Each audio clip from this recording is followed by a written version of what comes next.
ഇന്ന് ഞാൻ റംബൂട്ടാൻ വെച്ച് ഇങ്ങനൊരു റെസിപ്പിയാണ് ചെയ്യുന്നത്. അപ്പോഴിതെങ്ങനെയാണ് തയ്യാറാക്കണതെന്ന് നോക്കാം. ഹായ് കൂട്ടുകാരെ, ഇന്ന് റംബൂട്ടാൻ വെച്ചൊരു റെസിപ്പി നോക്കാം. നമ്മുടെ റംബൂട്ടാനെല്ലാം ഞാൻ ഇവിടെ നന്നാക്കി എടുത്തിട്ടുണ്ട്. അപ്പോഴത് ഇതുപോലെ കട്ട് ചെയ്ത് ഞാൻ പൊട്ടിച്ചങ്ങ് എടുത്താൽ മതി. വലിയ പണിയൊന്നുമില്ല. എന്നിട്ടൊന്ന് കഴുകിയെടുത്താൽ കൊള്ളാം. ഞാൻ ഇപ്പം കഴുകിയെടുത്താണ് വെച്ചിരിക്കുന്നത്. ഇതും അതുപോലെ തന്നെ എളുപ്പത്തിന് ഇതുപോലെ എടുക്കാൻ പറ്റും. ഓക്കെ,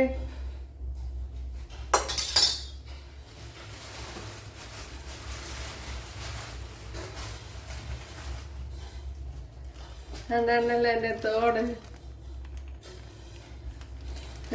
അപ്പോഴത്രയും വേസ്റ്റ് ഉണ്ട്. അപ്പോഴിനി ഇതിനെ മാറ്റി വയ്ക്കാൻ ഇതിന് വേണ്ടുന്ന അരപ്പ് തയ്യാറാക്കാം. അതിനകത്തൊരു ചട്ടി വെച്ച് കൊടുക്കുക.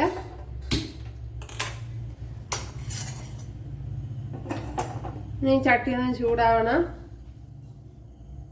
ചട്ടി ചൂടായിട്ടുണ്ട്. അതിലേക്ക് ഒരു 2 ടേബിൾ സ്പൂൺ കടുക് ഇട്ട് കൊടുക്കാൻ.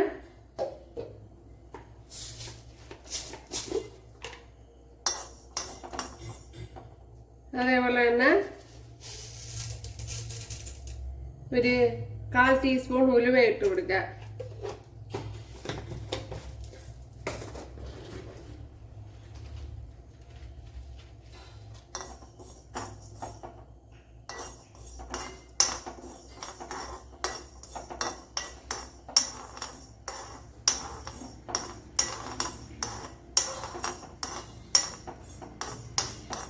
അപ്പം ഞാൻ ഓയിലൊന്നും ഒഴിക്കാതെയാണ് വറുത്തെടുക്കുന്നത്.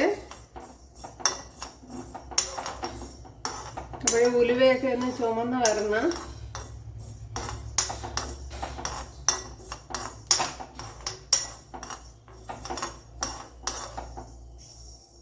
ഇവിടെ ഉലുവയൊക്കെ ചുമന്നിട്ടുണ്ട്. അതിലേക്ക് ഇനി വറ്റൽമുളക് ഇട്ട് കൊടുക്കുക. ഒരു 7 വറ്റൽമുളകാണ് ഇട്ടിരിക്കുന്നത്. അപ്പോൾ വലിയ വറ്റൽമുളകൊക്കെ ആണെങ്കിൽ 5 എണ്ണമൊക്കെ മതി. ഇതിപ്പം ചെറുതാണ്.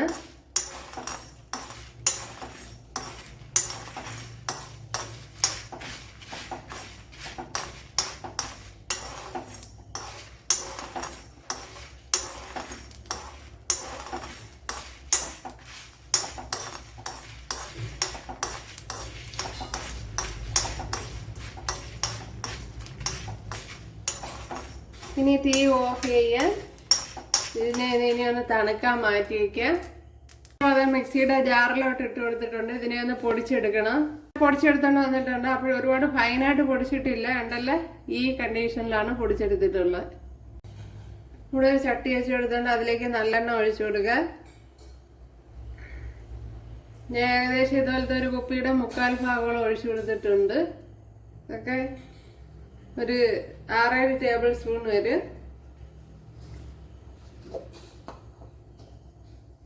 ഇനി കുറച്ച് കടുക് ഇട്ട് കൊടുക്കുക.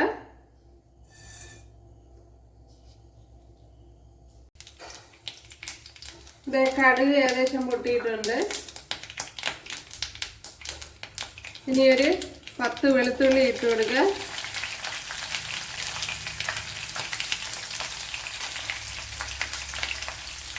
ഒരു ചെറിയൊരു പീസ് ഇഞ്ചി ഇട്ട് കൊടുക്കുക.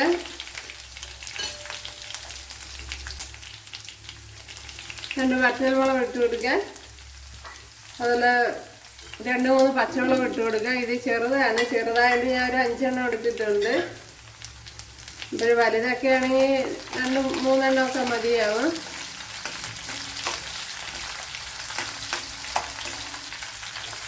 ഈ കറി ലീവ്സ് ഇട്ട് കൊടുക്കുക.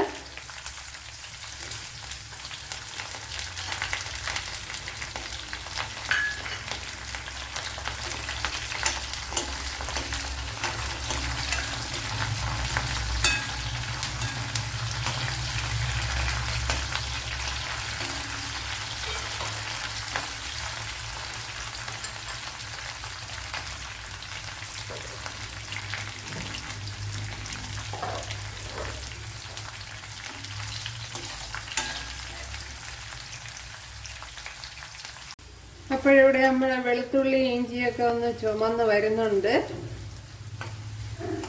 കുറച്ചുകൂടെ ഒന്ന് മൂക്കണം.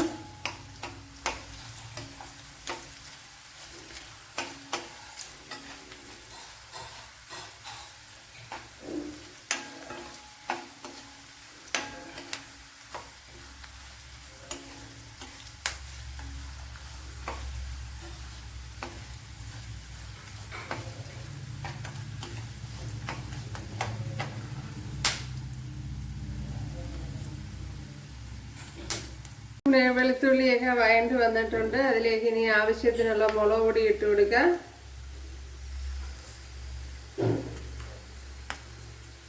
രണ്ട് ടേബിൾ സ്പൂൺ മുളക് പൊടിയാണ് ഇട്ട് കൊടുത്തത്. ഇനി മഞ്ഞൾപ്പൊടി ഇട്ട് കൊടുക്കുക. 1/4 ടീസ്പൂൺ മഞ്ഞൾപ്പൊടി ഇട്ട് കൊടുത്തിട്ടുണ്ട്.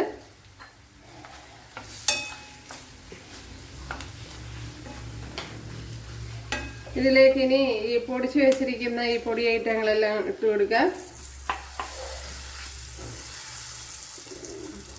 ഈ സമയത്ത് ഈ ലോ ഫ്ലെയിമിലാക്കിക്കോണം, അല്ലെങ്കിൽ പൊടിയെല്ലാം കരിഞ്ഞു പോകും. അല്ലെങ്കിൽ ഓഫ് ചെയ്യണം. ഞാൻ ഇപ്പം നല്ല ലോയിലാക്കിയാണ് ഇട്ടിരിക്കുന്നത്. ഇനി ആവശ്യത്തിനുള്ള കായപ്പൊടി ഇട്ട് കൊടുക്കുക.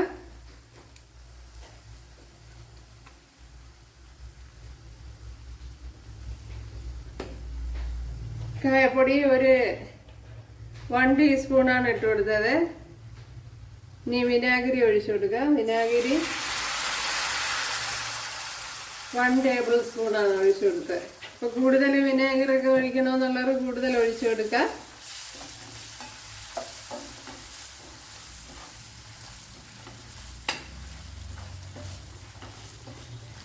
അതുപോലെ കായപ്പൊടിയൊക്കെ നോക്കിയിട്ട് ഇട്ട് കൊടുക്കുക. ഇനി അതുപോലെ ഇനി ഉപ്പിട്ട് കൊടുക്കുക. ഇതുവരെ ഉപ്പിട്ടില്ലായിരുന്നു.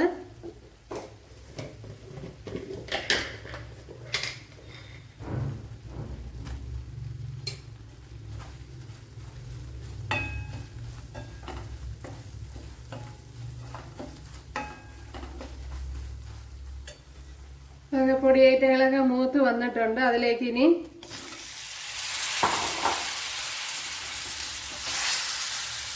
നമ്മുടെ റംബൂട്ടാൻ എടുത്തിട്ട് കൊടുക്കാം.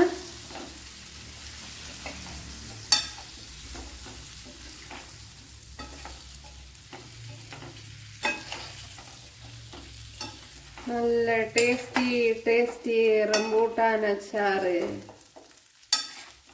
നോക്കാം ഉപ്പുണ്ടോന്ന് നോക്കാം.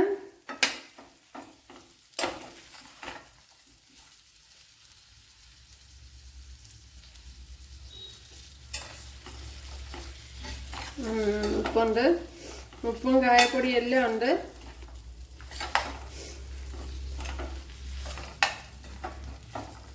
വിനാഗിരി വേണമെങ്കിൽ കുറച്ചുകൂടി ഒഴിച്ചു കൊടുക്കുക.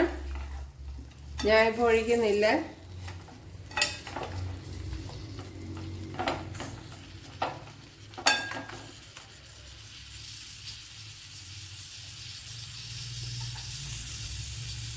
ഇനി ഒന്ന് ശകല സമയം അടച്ചു വെച്ചിരിക്കാം.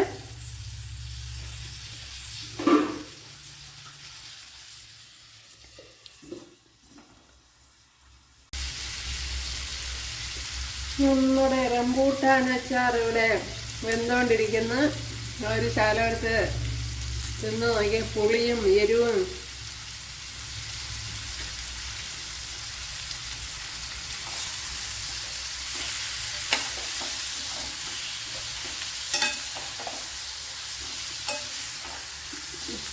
റംബൂട്ടാനിന്റെ മധുരമൊക്കെ കൂടെ ചേർന്നപ്പോൾ നല്ല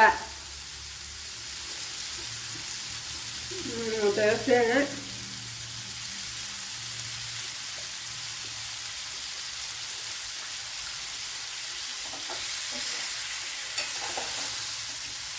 ഒരു 5-10 മിനിറ്റ് വെച്ച് ഇതൊന്ന് വഴറ്റിയെടുക്കണം.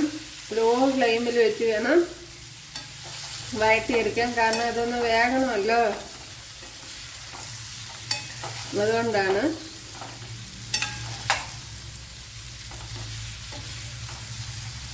ഒന്ന് രണ്ട് ദിവസം കഴിഞ്ഞിട്ടൊക്കെ എടുത്താൽ കുറെ കൂടെ ടേസ്റ്റ് ആയിരിക്കും.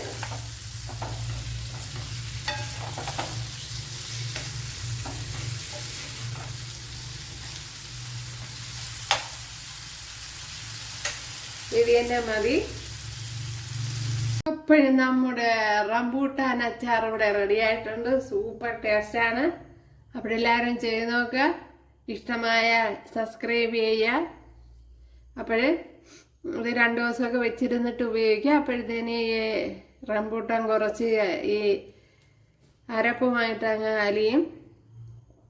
അതുപോലെ ഒരു 10 മിനിറ്റെങ്കിലും ഇട്ട് വഴറ്റിയെടുക്കണം. അപ്പോൾ റംബൂട്ടാൻ്റെ ആ നീരൊക്കെ അരപ്പിൽ അലിയും ഒക്കെ.